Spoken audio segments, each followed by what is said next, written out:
Hello everyone, this is grade 6, module 2, lesson 8 problem set.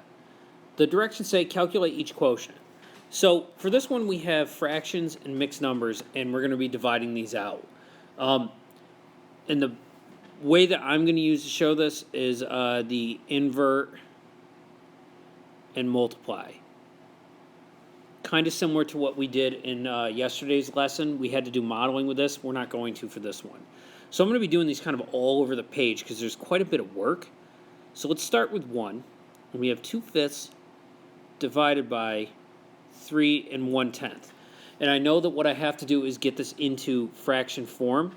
So I'm going to turn 3 into a fraction. And I want it out of 10, and I know that if I use 10 as my unit, that 3 equals 3 10/10s, which means it's 30 over 10.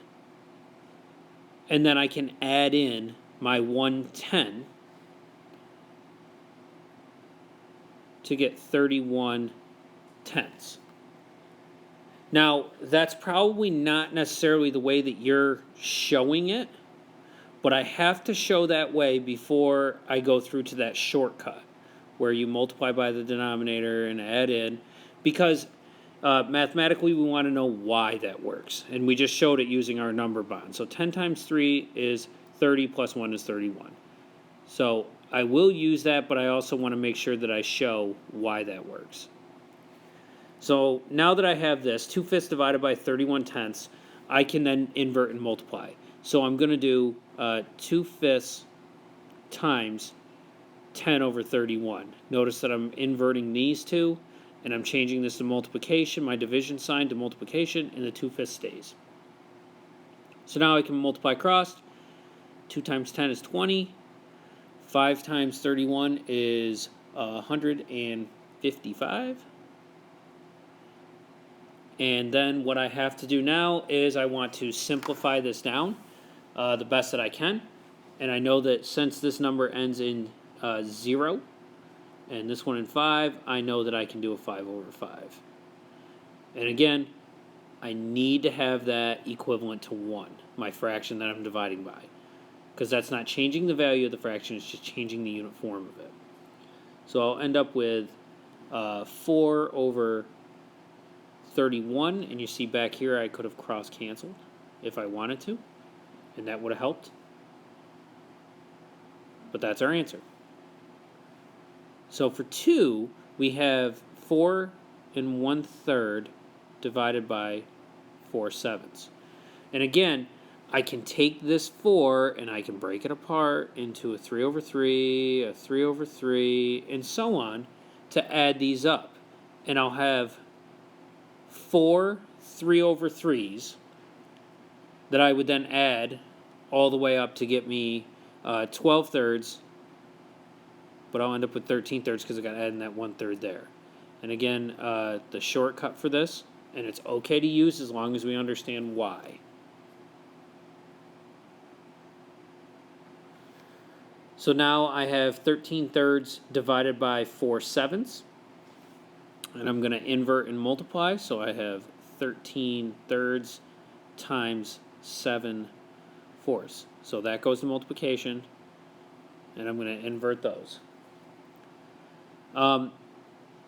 Here we go, going across. I have 91, and then 12 in the bottom, 13 times 7, and 3 times 4, and then I'm going to divide that out.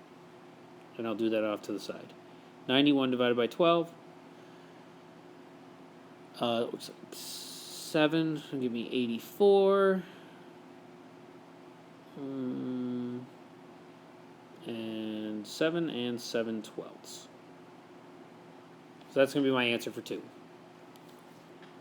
We're going to slide on down and do 3. 3 1/6 divided by 9/10.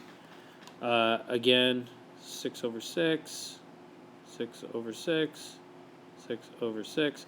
So I would add those and then add in my 1 6, and I have 6, 12, 18, 19.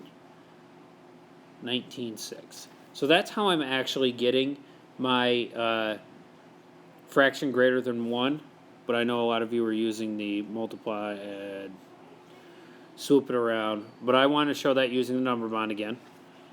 Divided by 9/10, and then I'm going to invert and multiply. So I'm going to rewrite this as 19 6 times 10 nines. So I'm going to multiply this one across, and we're going to get kind of a big number here, 190 over 54. I can reduce those down, or simplify those down, by 2, because they're both even numbers, and I'll end up with 95 over 27. And then I have to just go through and divide. You can tell I'm excited about this one. This is kind of a challenging one to start with. And if you need to show the facts off to the side, 27 times 5, 27 times 4, and such, show the work on the side. And it'll be 3. That's going to get me, hopefully, 81. And I'll end up with 14. So 14 27s. 3 and 14 27s. And you're seeing why we got 4 of these, and not any more than that, because they are kind of challenging. They take a little bit of work and a little bit of time for it. So 4, here's our last one. 5/8 divided by 2 and 7/12.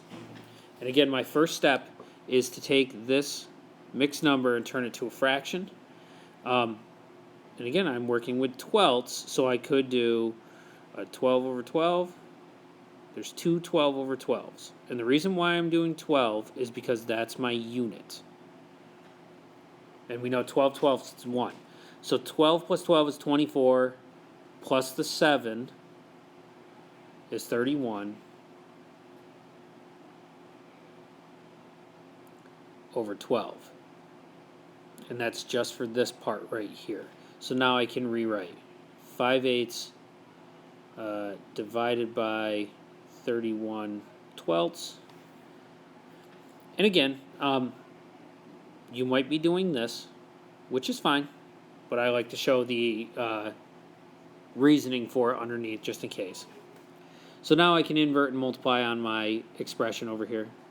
So I'll have 5/8 times 12 31st, and I can multiply across, so I will get 60, and then 31 times 8, 248.